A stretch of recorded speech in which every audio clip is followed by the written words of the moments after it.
Hey, exciting times. It is May 19th and we're getting ready for track day, first track day with the little M.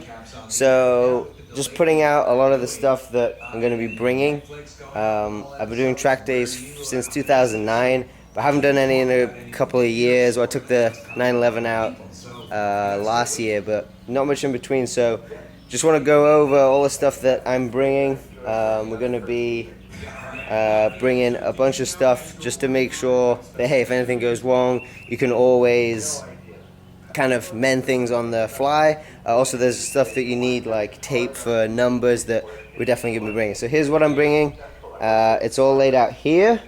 So just put, we've got a jack, small jack in case need to change a wheel or something else goes wrong. Jack stand. We've got helmet, of course. Got this is my little book, so I've got my driver's log where I keep all my info, and then this is the tech inspection form which you need to fill out for track days. This is the information packet for the weekend from Track Days High Performance Driving. We're going to be going down to Summit Point in West Virginia, so I've got that.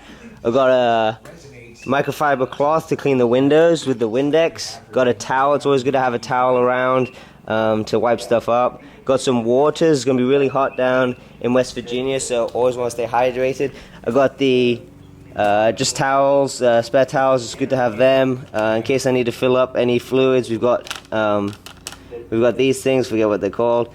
Then we have funnel. That's it. Then we have the Schwab, and this is for the jack pads for the E36, so you just stick it in the side, and then we can jack the car up rather than going from the jack points. We've got a tire pressure gauge, really important tire pressure gauge. You always want to be adjusting your tire pressures when you're at the track accordingly based on how much grip you're getting on your sessions. So that's huge. And along with that, we've got the air compressor so that we can take air out but also put it back in. We've got a breaker bar to get lug bolts off. We've got two different sockets, 19mm, which is what I use, and then a 17 just in case.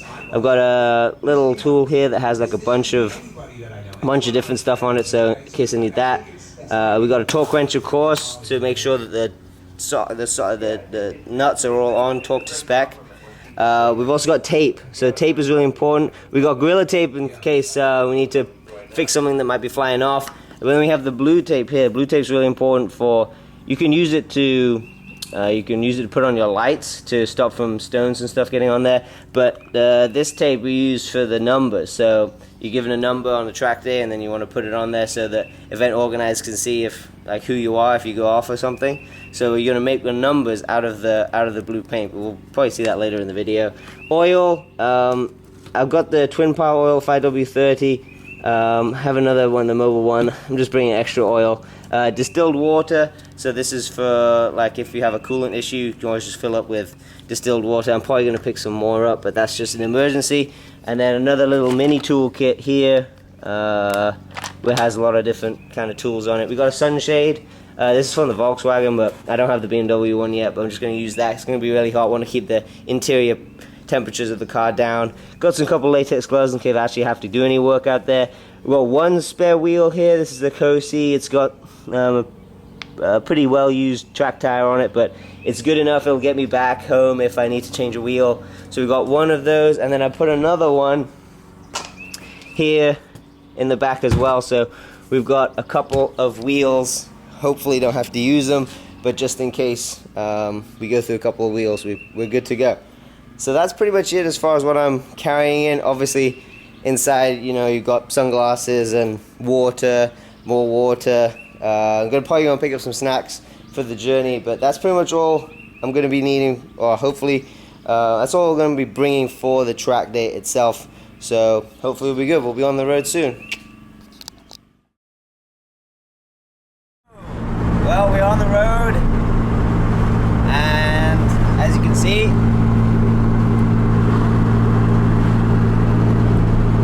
pretty nice.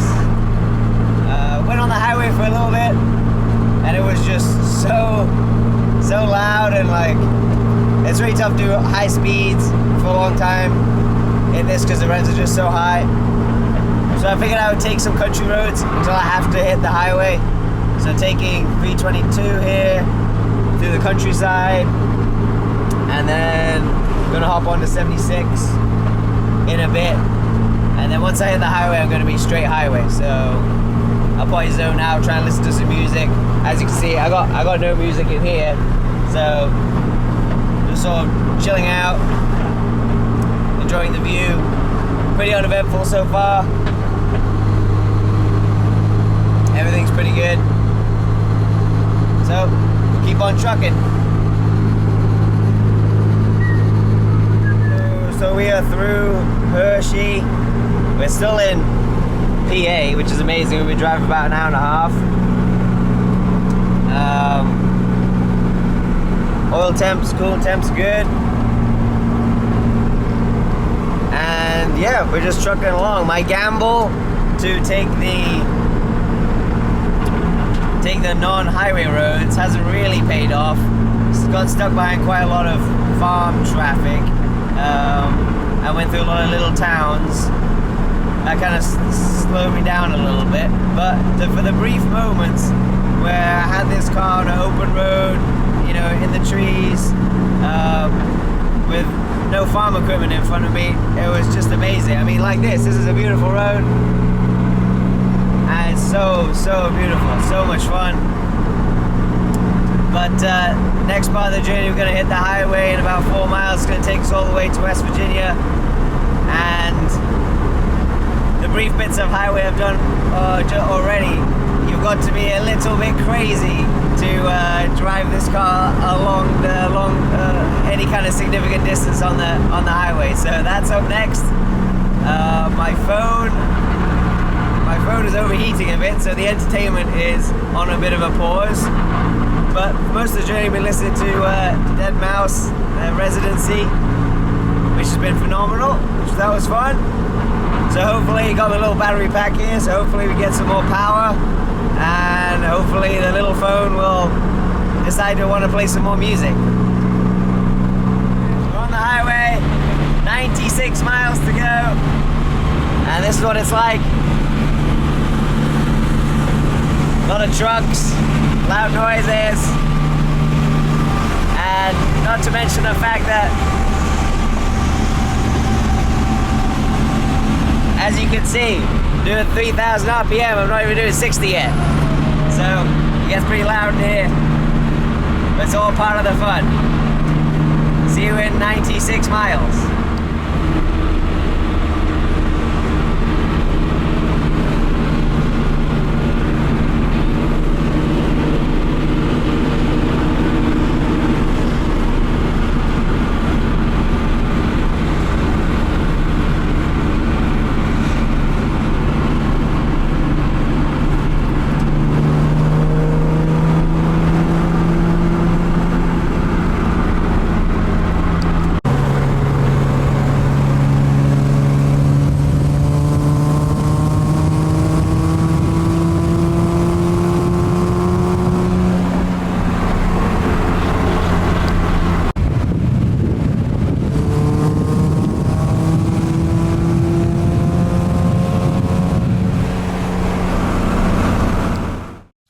Seconds later. We are about 10 minutes from the hotel, but we spotted Waffle House Sweet Refuge. So we're seeking Sweet Refuge at the Waffle House. Gonna get something to eat, then settle down at the hotel. Pretty early, so maybe see if there's a gym there. Oh man, my knee is so stiff. Oh, but this car is a beast. This car is amazing. I love this thing. It is so cool, man. Anytime we get like a nice piece of road where it's like curvy and no other cars and you have a bit of space, man, it's just so fun, so fun. So yeah, let's go have some Waffle House. Gate mark stickers on? No. Waffle House was awesome.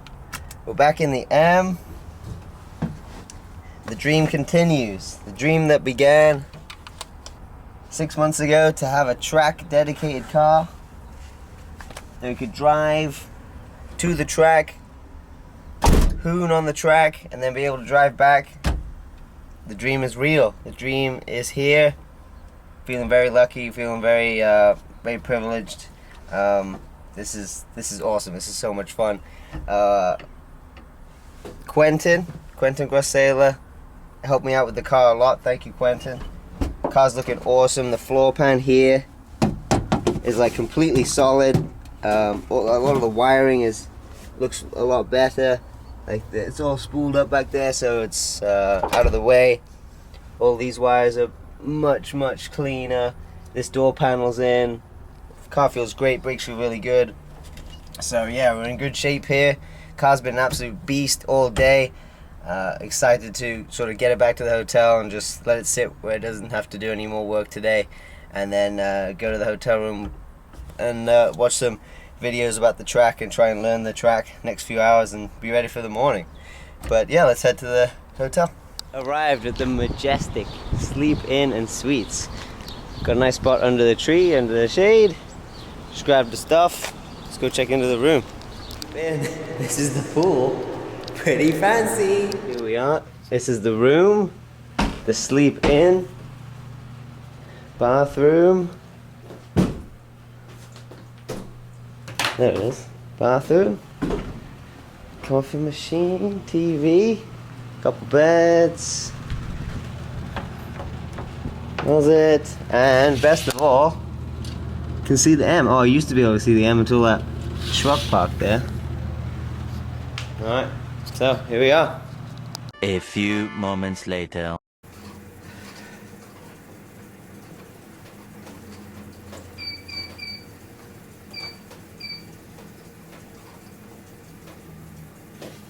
One eternity later.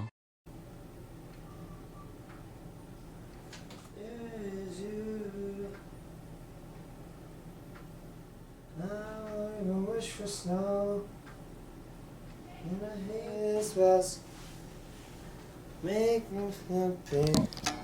1 hour later. We're out here. Night before, just went to little supermarket, grabbed some yogurts and stuff. Probably won't make breakfast, gonna be too early for breakfast. So stocked up on things like bananas. Waiting for Punch to get here. We'll be here pretty soon. So having a little heart to heart with Little M, me and you. We're gonna be safe tomorrow, gonna have fun, gonna get back in one piece, gonna have no accidents, gonna be all good, no problems. We get back together safely and have a good time. We're gonna be fine. We're gonna have a good time. It's gonna be fun. Alright. Let's see when Punch gets here. Punch is here. He made the trip. It's awesome footage of back in the truck into space. Awesome footage. That's for the video. Tomorrow. So we are here. It's the morning. It's like 7:30 a.m. Just got to the track. Shendo. It looks pretty nice. So we're inline tech inspection. So this is where you got your handy dandy track days tech inspection sheet, and so you're gonna give it to these guys. They're gonna look over the car, make sure it's okay, and then we'll get ready for a driver's meeting in a little bit. Punch is still in bed. Gonna take advantage of that sweet sleep-in hotel breakfast, which didn't look that great when I was leaving, so we'll see. Alright, parked the car next to this guy's M3, so hopefully we'll be M3 buddies. Just got through tech inspection, now going to registration, which is apparently in this building. Probably give me a wristband and give me the schedule for the day. And then just to let them know that I'm here. I'm ready to go. So we just did registration. Got this sweet t-shirt, which I'll probably give to Punch anyway. And wristband, okay, give you a wristband for your run group. Our driver's meeting is until 8, it's about 7:40 now, so 20 minutes to do some stuff. I've got to take everything out of the car, because obviously I've still got, wheels and junk in here. So I'm going to take all that stuff out, and also put my numbers on, and basically just have it completely ready to go. But this guy's M3 is pretty sweet.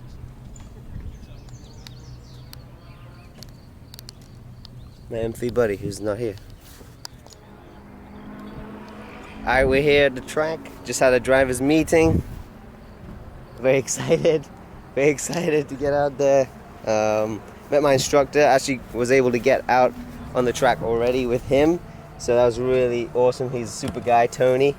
So just out here to check the torque specs, check tire pressures, although they're cold, so not a great reference. Windex the windows, so that's good. So ready to rock and roll. Alright, Ollie, have fun, man. I hope I make it back. Yeah, man, be safe.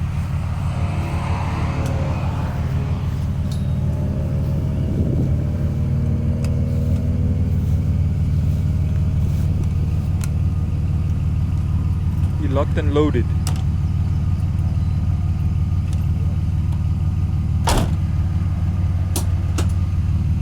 Woo!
A few inches later.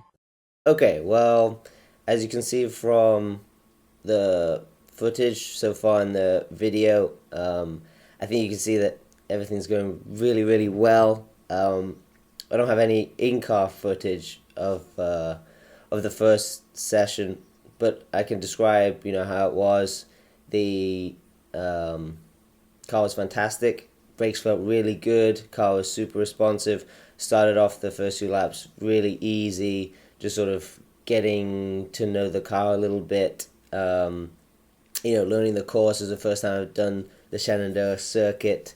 So just getting to know, just getting used to the lines, getting used to, the braking zones, things like that. Getting used to just chatting with with my instructor, Tony, in the passenger seat.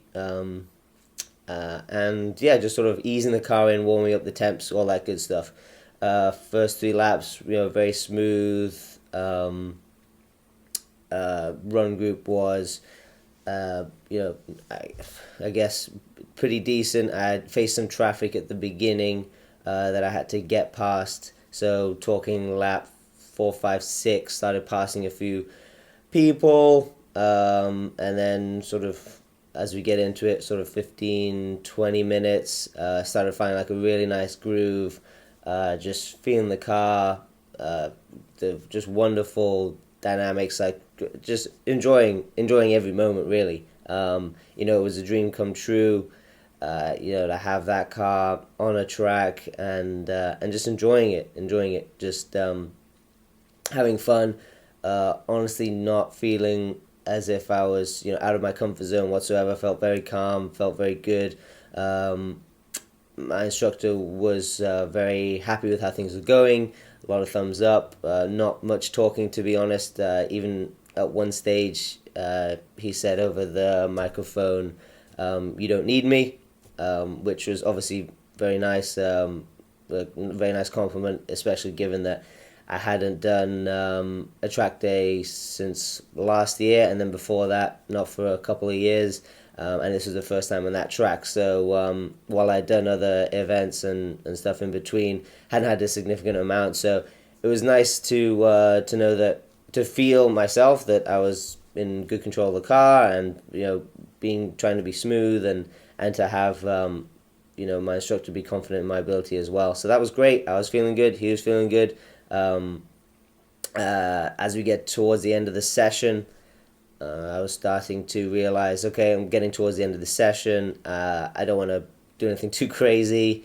I just want to get the car back, just enjoy myself, and work on my inputs, my smooth, trying to be smooth, with the braking, trying to be smooth with the throttle, trying to be really precise with downshifting, getting into slowing down for corners. That was my real emphasis. So we're now sort of 20 minutes into the session of a half-hour session, they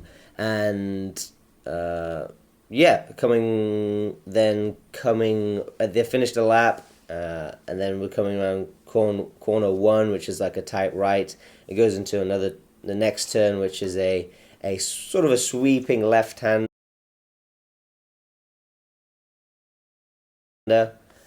Goes into the first straight, and I'm coming round the left-hander and taking a sort of a wide look, starting out wide, coming in, sort of late apexing the first that corner, and I don't hit the apex right where I want to, which causes me to actually come out at a sharper angle than I'd really like. So I'm coming around this left turn, and I'm easing on the throttle, trying to be smooth. I think I probably go a little bit too much on the throttle. I start to feel the back sort of come out a bit. I'm at this point going probably around maybe 65, 70, just about to exit the corner. I feel the back start to come out, so I believe what happened is I lift off as a sort of for me, a natural reaction. Although probably at the higher levels, probably the reaction is maybe to just put more throttle down, keep the back end down. But I think by lifting off, you're obviously unloading the back, and then the back is going to continue to come out. So I remember the car continuing to come out. At this point, it's still going quite quickly. I'll probably estimate about 70 miles an hour. So the back's coming out. I can see the straight, so I'm counter steering to try and bring the thing back, but there's no way. So the back goes out, and we begin to go into a spin. We spin. So if the track is like this, I'm coming out here. I'm on the right hand side. The track is going straight. I'm coming out. We start spinning across this track. So we're going from the right hand side of the track over to the left, spinning around. And then, unfortunately, at Shenandoah, there's not a lot of run out. So basically, there's a wall right maybe 15 feet off the left hand side of the track. So as we're spinning across the track, I think we probably complete. I don't think we can. As I turn, I'm going left, and then we're going across the track, spinning left. We're going off the grass now, and then 15 feet, the right front of the car hits this wall, propelling the rear of the car, right rear of the car to hit the wall. and then we spin around back straight again. So we complete just one full revolution overall from start to finish. But of course, that first impact was significant, and then the second one also quite significant. And then we were straight again. The car was stopped. First, initial through the corner, tried to counter. That wasn't happening. Felt that the car was spinning. Clearly, in a spin, 2 feet in. So, clutch and brake straight on. I remember thinking at the last moment, tried to counter to steer the other way to maybe keep the car spinning to try and avoid the wall. But I quickly realized that the wall was coming. I was coming to the wall, and there was no way that was going to stop. So at that point, just bracing for impact, hoping that the car would hold up and that I'd be able to walk out okay.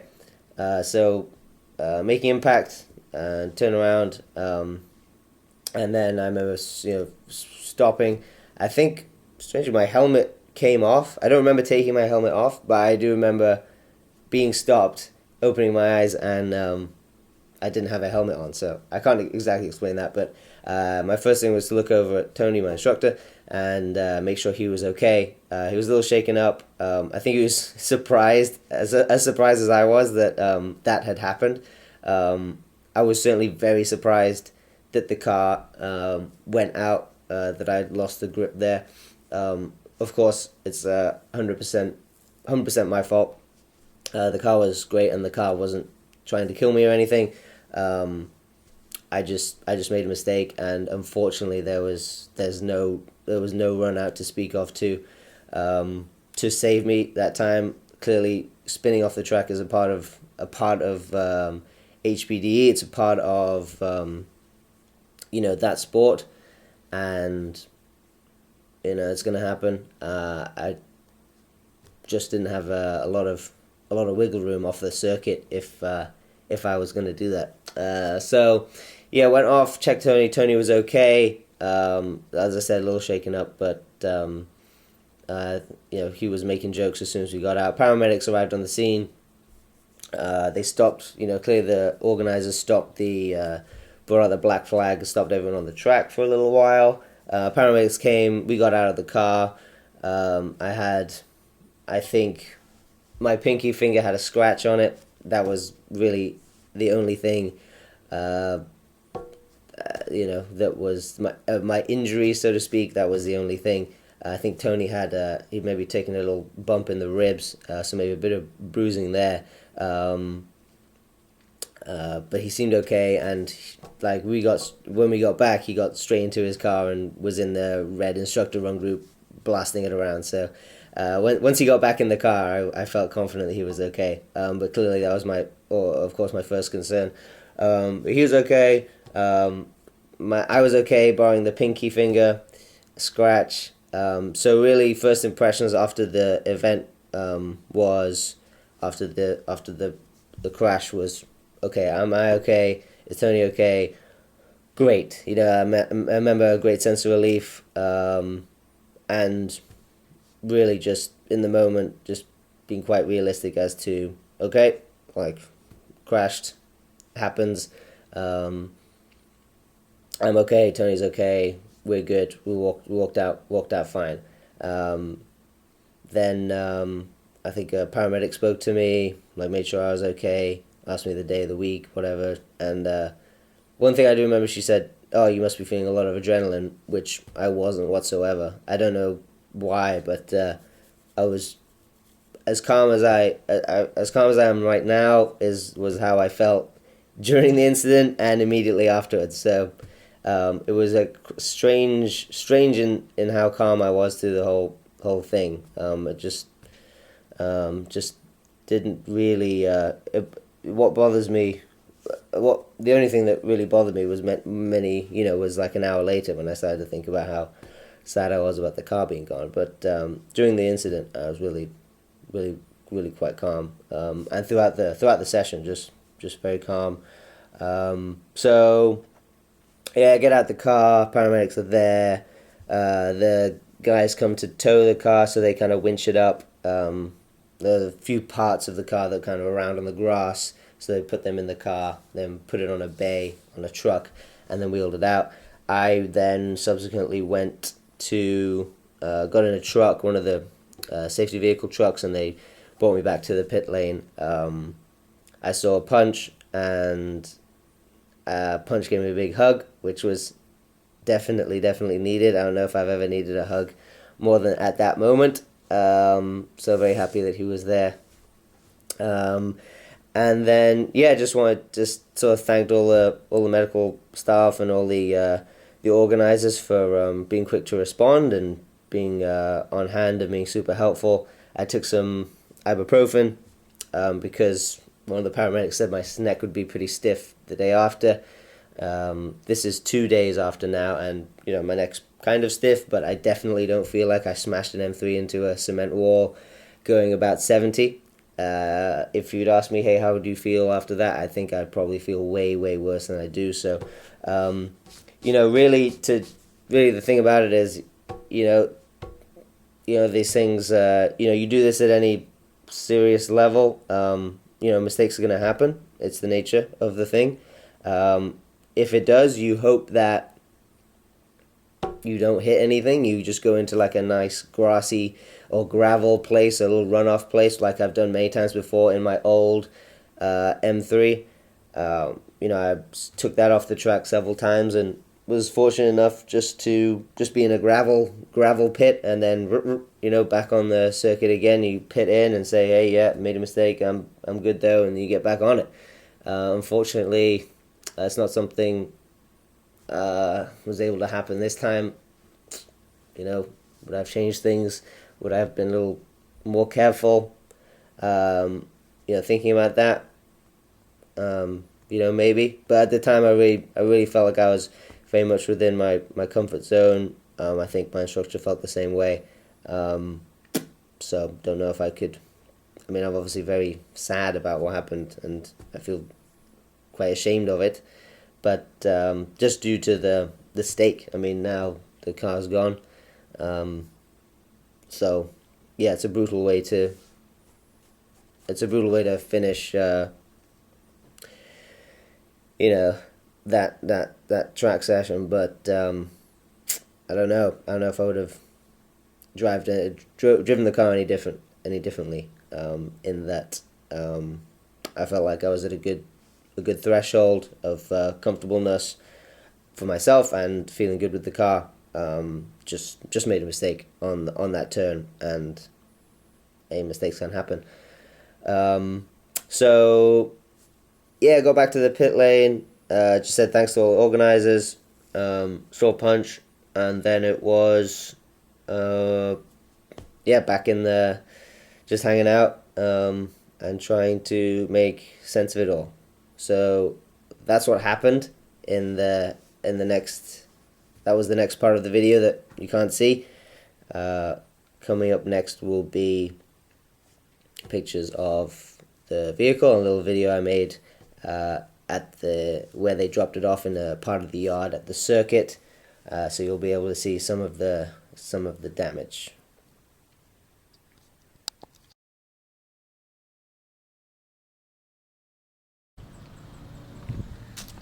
Alright, so this is the M. Very sad, of course.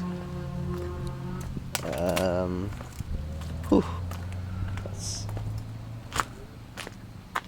almost hard to believe at this moment.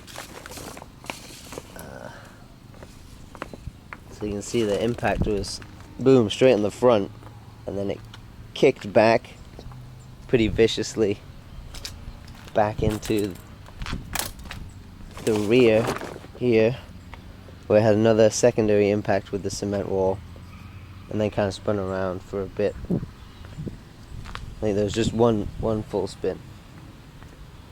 If we look at the interior, things are okay for the most part. But yeah, who knows? I'll probably stay here for a bit and then figure out a way to get it back to Philadelphia area, and then take out what things can be saved and which things can't. Yeah, rough day. Rough day.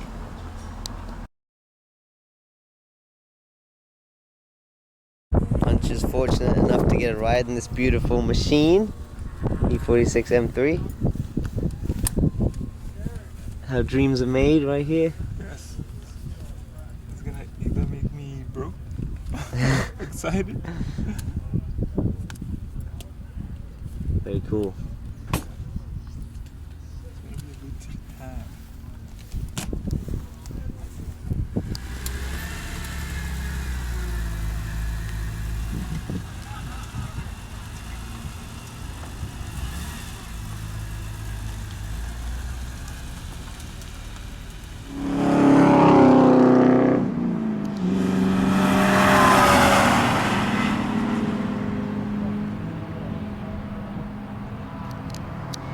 That's Punch in the M3, chasing down the Corvettes.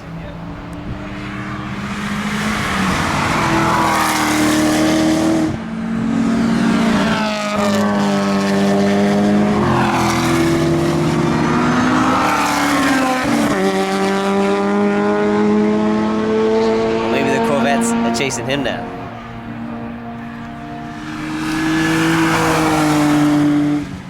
E36. He's coming back from his session out. Let's see what he thinks.